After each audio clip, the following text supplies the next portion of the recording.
ओम शांति। आज की तारीख है 11/2/15। आज की ज्ञान मुरली का शीर्षक है मीठे मीठे बाप दादा हम बच्चों को ईश्वरीय ज्ञान और राजयोग की पढ़ाई पढ़ाते हैं, तो हमें बाबा बार बार याद में रहने का अभ्यास करने को कहते रहते हैं। तो आज मीठे मीठे बाप दादा कहते हैं, मीठे बच्चे तुम्हें चलते फिरते याद में रहने का अभ्यास करना है। ज्ञान और योग यही दो मुख्य चीजें हैं। योग माना याद करना, किसको? हम आत्मा परमपिता परमात्मा को याद करें। प्रश्न है, अक्लमंद यानी जो होशियार बच्चे होते हैं वो कौन से बोल मुख से नहीं बोलेंगे? उसका उत्तर है, वो ये नहीं कहेंगे कि हमें योग सिखलाओ। ये बोल अक्लमंद बच्चे नहीं बोलेंगे। बाप को याद करना सीखना होता है क्या? ये पाठशाला है पढ़ने और पढ़ाने के लिए, ऐसे नहीं कि याद करने के लिए कोई खास बैठना है। तुम्हें कर्म करते बाप को याद करने का अभ्यास करना है।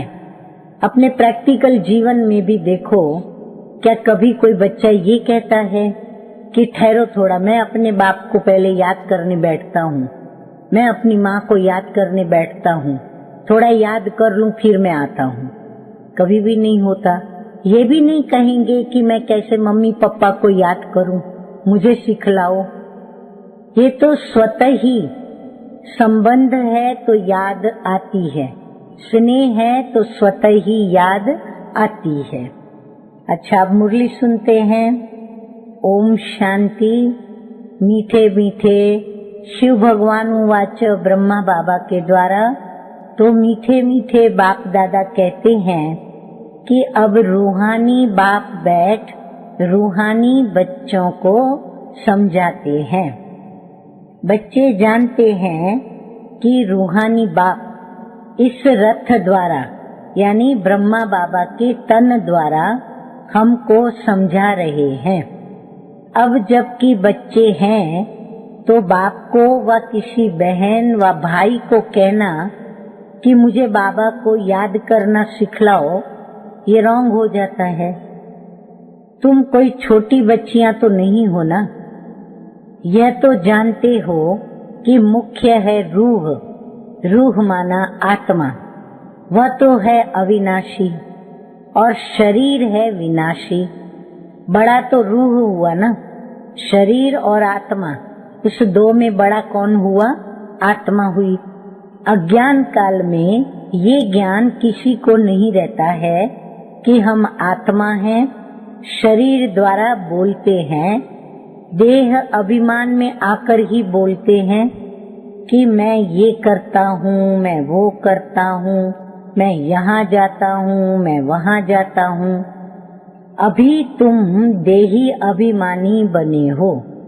तुम जानते हो कि आत्मा कहती है कि मैं इस शरीर द्वारा बोलती हूँ, मैं इस शरीर द्वारा कर्म करती हूँ। आत्मा मेल है। बाप समझाते हैं कि ये बोल बहुत करके सुने जाते हैं। कहते हैं कि हमको योग में बिठाओ। सामने एक योग कराने बैठते हैं इस ख्याल से कि हम भी बाबा की याद में बैठें और ये भी बैठे। अब पाठशाला कोई इसके लिए नहीं है, पाठशाला तो पढ़ाई के लिए है। बाकी ऐसे नहीं कि यहाँ बैठकर सिर्फ तुम्हें याद करना है। बाप ने तो समझाया है कि चलते फिरते उठते बैठते बाप को याद करो। इसके लिए खास बैठने की दरकार नहीं। जैसे कोई कहते हैं कि राम राम कहो, क्या बिगर राम राम कहे याद नहीं कर सकते? याद तो चलते फिरते कर सकते हैं। तुमको तो कर्म करते बाप को याद करना है। आशिक माशुक कोई खास बैठकर एक दो को वो याद नहीं करते हैं। काम काज धंधा आदि सब करना है और सब कुछ करते अपने माशुक को याद करते रहो। यानी हम आत्मा के लिए बाबा कहते हैं कि तुम आत्माएं काम काज धंधा आदि सब करे और सब कुछ करते अपने माशुक परम पिता परमात्मा को याद करते रहो। ऐसे नहीं कि उनको याद करने के लिए खास कहाँ जाकर के बैठना है। जैसे कोई सोचते हैं हम बगीचे में जाके एकांत में बैठे, कोई समझेंगे हम पहाड़ों पे जाके एकांत में बैठे, कोई समझेंगे हम कोई एकांत स्थान पर जाकर के बैठे। बाबा कहते हैं इसकी कोई आवश्यकता नहीं है। तुम बच्चे गीत व कविताएं आदि सुनाते हो तो बाबा कह देते हैं कि ये भक्ति मार्ग के हैं। कहते भी हैं शांति देवा, सो तो परमात्मा को ही याद करते हैं, न कि कृष्ण को। ड्रामा अनुसार आत्मा अशांत हो पड़ी है तो बाप को पुकारती है, क्योंकि शांति सुख ज्ञान का सागर वो बाप है। ज्ञान और योग दो मुख्य चीजें हैं। योग माना याद। अब दुनिया में उन्हों का है हठ योग, वो बिल्कुल ही अलग है। तुम्हारा है राजयोग। बाप को सिर्फ याद करना है और बाप द्वारा तुम बाप को जानने से सृष्टि के आदि मध्य और अंत को जान गए हो। तुमको सबसे बड़ी खुशी तो ये है, क्या खुशी है हम बच्चों को, कि हमको भगवान पढ़ाते हैं। भगवान का भी पहले पहले क्या होना चाहिए, तो बाबा कहते हैं पूरा परिचय होना चाहिए। ऐसा तो कभी नहीं जाना कि जैसे आत्मा स्टार है वैसे भगवान भी स्टार है। हाँ, कभी ऐसा थोड़ी किसी ने हमें बताया। वह भी आत्मा है, परंतु उनको परमात्मा सुप्रीम सोल कहा जाता है। वह कभी पुनर्जन्म तो लेते नहीं हैं। हम आत्माएं तो जन्म मरण में आती हैं तो पुनर्जन्म लेती हैं, परंतु बाप ऐसे नहीं कि वो जन्म मरण में आते हैं। नहीं, पुनर्जन्म वो नहीं लेते हैं और खुद आकर समझाते हैं कि मैं कैसे आता हूँ। त्रिमूर्ति का गायन भी भारत में है। ब्रह्मा विष्णु शंकर का भी चित्र दिखाते हैं ना। शिव परमात्माय नमः कहते हैं। उस ऊंचते ऊंच बाप को सब भूल गए हैं, सिर्फ त्रिमूर्ति का चित्र दे दिया है। अब ऊपर में शिव तो जरूर होना चाहिए, जो ब्रह्मा विष्णु और शंकर के भी रचयिता है, जिससे ये समझें कि इनका रचयिता शिव है। रचना से कभी वर्षा नहीं मिल सकता है। ब्रह्मा विष्णु शंकर ये है शिव रचयिता की रचना। तो बाबा कहते रचना से कभी वर्षा नहीं मिल सकता है। तुम जानते हो कि ब्रह्मा से कुछ भी वर्षा नहीं मिलता और विष्णु को तो हीरे जवाहरातों का ताज है ना। शिव बाबा द्वारा फिर पैनी से पाउंड वो बनी है। शिव का चित्र न होने से सारा खंडन हो जाता है। ऊंचते ऊंच है परम पिता परमात्मा, उनकी फिर ये रचना है। और अभी तुम बच्चों को बाप से स्वर्ग का वर्षा मिलता है 21 जन्मों के लिए। भले वहाँ फिर भी समझते हैं कि लौकिक बाप से वर्षा मिलता है, वहाँ ये पता नहीं है कि ये बेहद के बाप से पाई हुई प्रारब्ध है। ये तुमको अभी पता है।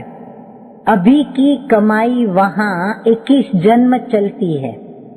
वहाँ ये नहीं मालूम रहता है, इस ज्ञान का भी बिल्कुल पता नहीं रहता।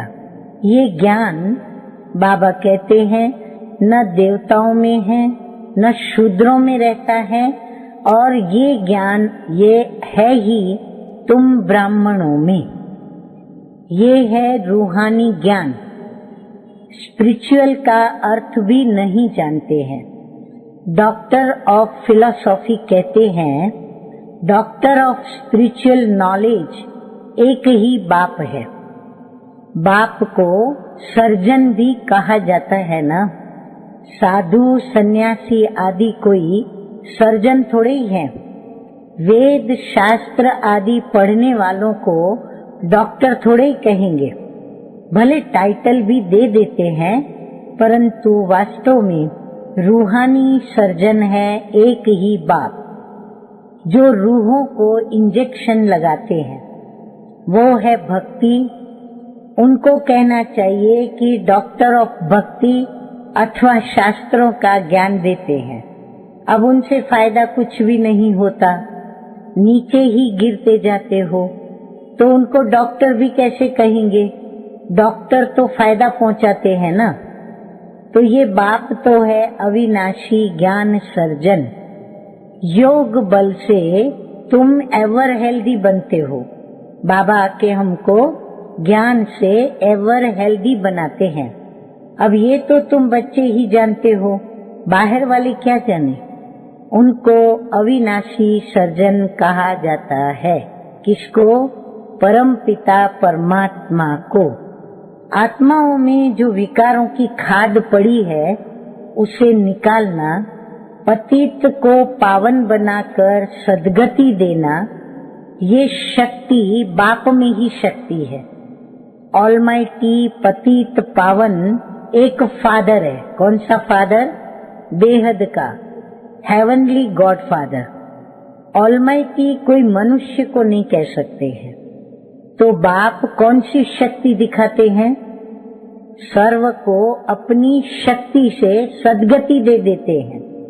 उनको कहेंगे doctor of spiritual knowledge, doctor of philosophy. अब वह तो ढेर के ढेर मनुष्य हैं, परंतु स्पिरिचुअल डॉक्टर तो एक ही है। तो अब बाप कहते हैं अपने को आत्मा समझ, मुझ बाप को याद करो और पवित्र बनो। मैं आया ही हूँ पवित्र दुनिया स्थापन करने। फिर तुम पतित क्यों बनते हो? पावन बनो, पतित मत बनो। सभी आत्माओं को बाप का डायरेक्शन है कि गृहस्थ व्यवहार में रहते कमल फूल समान पवित्र रहो। हाँ, सभी ने डायरेक्शन नोट किया। बाल ब्रह्मचारी बनो तो फिर पवित्र दुनिया के मालिक बन जाएंगे। इतने जन्म जो पाप किए हैं, अब मुझे याद करने से पाप भस्म हो जाएंगे। मूल वतन में पवित्र आत्माएं ही रहती हैं, वहाँ पतित कोई जा नहीं सकते हैं। अब बुद्धि में ये तो याद रखना ही है कि हमको बाबा पढ़ाते हैं। स्टूडेंट ऐसे नहीं कहेंगे कि हमको याद सिखलाओ।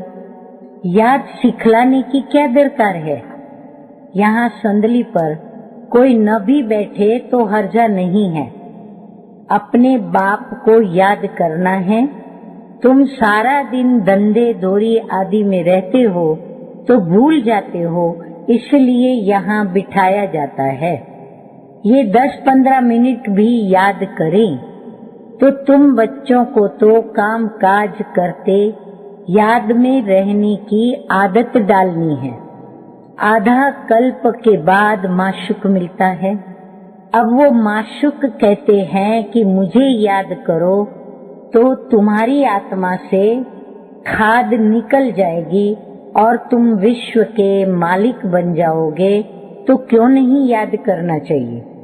स्त्री का जब हथियाला बांधते हैं तो उनको कहते हैं कि पति तुम्हारा गुरु ईश्वर सब कुछ है, परंतु वह तो फिर भी मित्र संबंधी गुरु आदि बहुतों को याद करती है।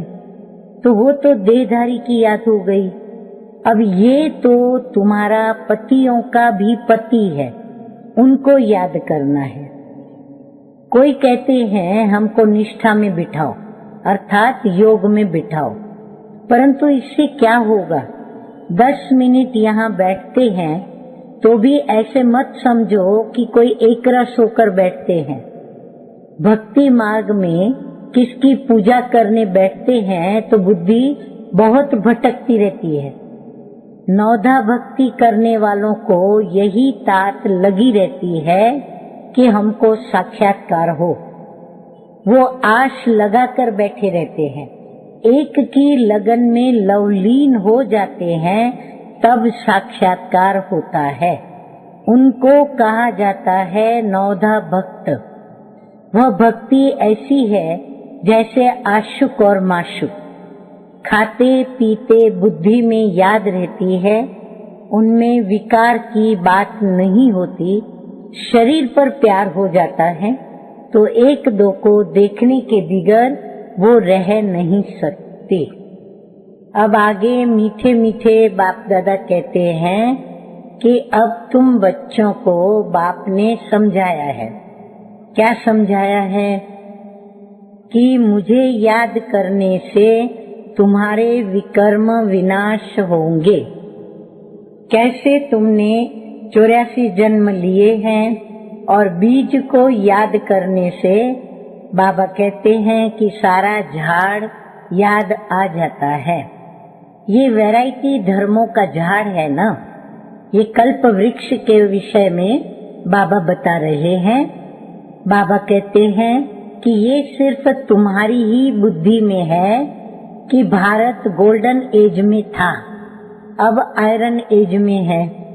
ये अंग्रेजी अक्षर अच्छे हैं, इनका अर्थ अच्छा निकलता है कि आत्मा अच्छा सोना होती है, फिर उनमें खाद पड़ती है, अभी बिल्कुल झूठी हो गई है। इनको कहा जाता है आयरन एजेड। आत्माएं आयरन एजेड होने से जेवर भी ऐसा हो गया है, अर्थात शरीर भी ऐसा ही प्राप्त है। अभी बाप कहते हैं मैं पतित पावन हूँ, इसलिए माम एकम याद करो। तुम मुझे बुलाते हो, हे पतित पावन आओ, तो मैं कल्प कल्प आकर तुमको ये युक्ति बतलाता हूँ। मन मना भव मध्याजी भव, अर्थात स्वर्ग के मालिक बनो। कोई कहते हैं हमको योग में बहुत मजा आता है, ज्ञान में इतना मजा नहीं, बस योग करके ये भागेंगे। योग ही अच्छा लगता है। क्यों? कहते हैं हमको तो शांति चाहिए। अच्छा, बाप को तो कहाँ बैठे भी याद करो, याद करते करते तुम शांति धाम में चले जाएंगे।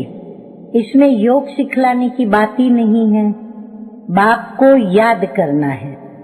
ऐसे बहुत हैं जो सेंटर्स पर जाकर आधा पौना घंटा बैठते हैं, कहते हैं हमको निष्ठा कराओ, या तो कहेंगे बाबा ने प्रोग्राम दिया है निष्ठा का। अब यहाँ बाबा कहते हैं चलते फिरते याद में रहो। ना से तो बैठना अच्छा है, बाबा मना नहीं करते हैं, भले सारी रात बैठो, परंतु ऐसी आदत थोड़ी डालना है कि बस रात को ही याद करना है। आदत ये डालनी है कि काम काज करते याद करना है।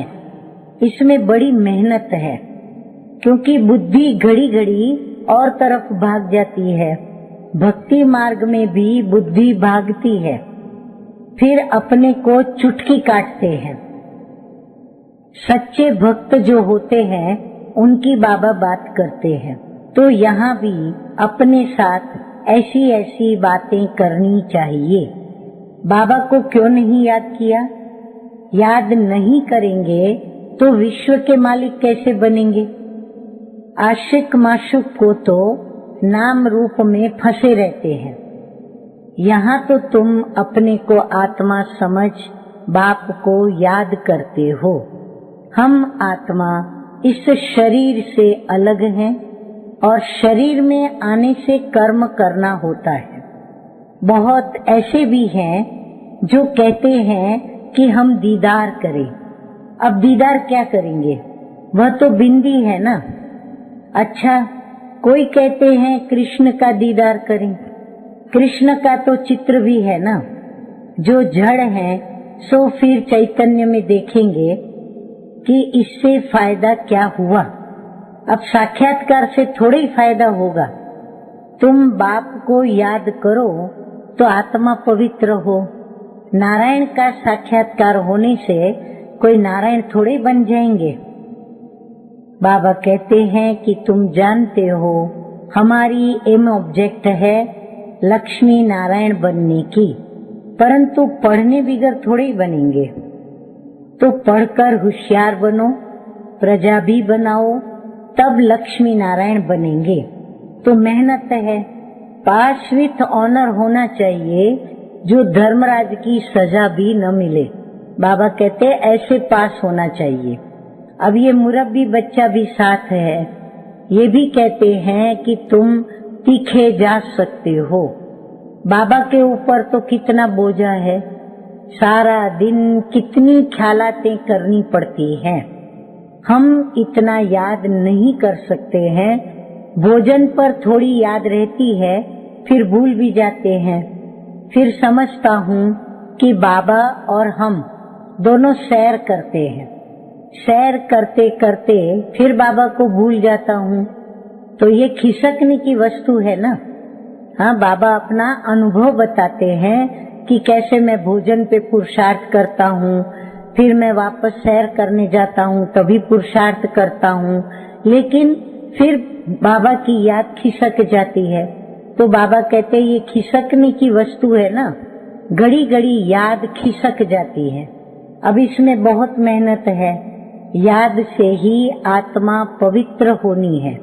बहुतों को पढ़ाएंगे तो ऊंच पद पाएंगे। जो अच्छा समझते हैं वो अच्छा पद पाएंगे। प्रदर्शनी में कितनी प्रजा बनती है। तुम एक एक लाखों की सेवा करेंगे और फिर अपनी भी अवस्था ऐसी चाहिए जो लाखों की सेवा कर सके। कर्मातीत अवस्था हो जाएगी, फिर शरीर ही नहीं रहेगा।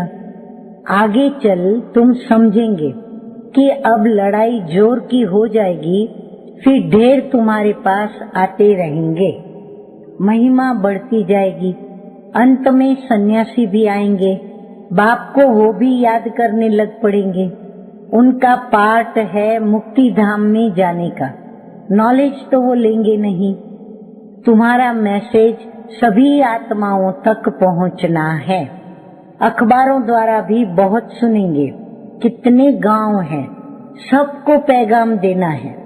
मैसेंजर पैगंबर तुम ही हो। बाबा कहते तुम ही मैसेंजर पैगंबर हो, इसीलिए खूब सबको पैगाम देना है। पतित से पावन बनाने वाला और कोई है नहीं सिवाय बाप के। ऐसे नहीं कि धर्म स्थापक किसको पावन बनाते हैं। उनका धर्म तो वृद्धि को पाना है। वो वापस जाने का रास्ता कैसे बताएंगे। सर्व का सद्गति दाता एक ही है। तुम बच्चों को अब पवित्र जरूर बनना है। बहुत हैं जो पवित्र नहीं रहते हैं। अच्छे अच्छे बच्चे भी गिर पड़ते हैं। कुदृष्टि भी काम का ही अंश है। ये बड़ा शैतान है। बाप कहते हैं इस पर जीत पहनो तो जगत जीत बन जाएंगे। अच्छा, मीठे मीठे सिकिलदे बच्चों प्रति मात पिता बाप दादा का याद प्यार और गुड मॉर्निंग। रूहानी बाप की रूहानी बच्चों को नमस्ते। हम रूहानी बच्चों का रूहानी बाप दादा को याद प्यार गुड मॉर्निंग और नमस्ते नमस्ते। धारणा के लिए मुख्य सार के 2 ज्ञान बिंदु। नंबर 1 ज्ञान बिंदु है काम काज करते याद में रहने की आदत डालनी है। आज बाबा ने बार बार यही बात हमें समझाई है कि काम काज करते हमें बाप को याद करना है। इसीलिए हम यही अभ्यास करें और यही अनुभव करें कि बाबा की याद चलते फिरते उठते बैठते कर सकते हैं। तो काम काज करते याद में रहने की आदत डालनी है। बाप के साथ जाने व पावन नई दुनिया का मालिक बनने के लिए पवित्र जरूर बनना है। अगर पवित्र नहीं बनेंगे तो बाप की याद ठहरेगी भी नहीं और बाप की याद चलते फिरते उठते बैठते आएगी भी नहीं। ऊंच पद पाने के लिए बहुतों की सेवा करनी है, बहुतों को पढ़ाना है। मैसेंजर बन ये मैसेज सभी तक पहुंचाना है। वरदान है सतगुरु बाबा का आज का, पुरुषार्थ के सूक्ष्म आलस्य का भी त्याग करने वाले ऑलराउंडर और अलर्ट भव। पुरुषार्थ की थकावट आलस्य की निशानी है। आलस्य वाले जल्दी थकते हैं, उमंग वाले अथक होते हैं। नोट किया सभी ने? जो पुरुषार्थ में दिल शिकस्त होते हैं उन्हें ही आलस्य आता है। फिर वो सोचते हैं क्या करे, इतना ही हो सकता है, ज्यादा नहीं हो सकता, हिम्मत नहीं है। चल तो रहे हैं, कर तो रहे हैं, अब इस सूक्ष्म आलस्य का भी नाम निशान न रहे, इसके लिए सदा अलर्ट, एवर रेडी और ऑलराउंडर बनो। अच्छा स्लोगन है आज का, समय के महत्व को सामने रख सर्व प्राप्तियों का खाता फुल जमा करो। अच्छा, ओम शांति।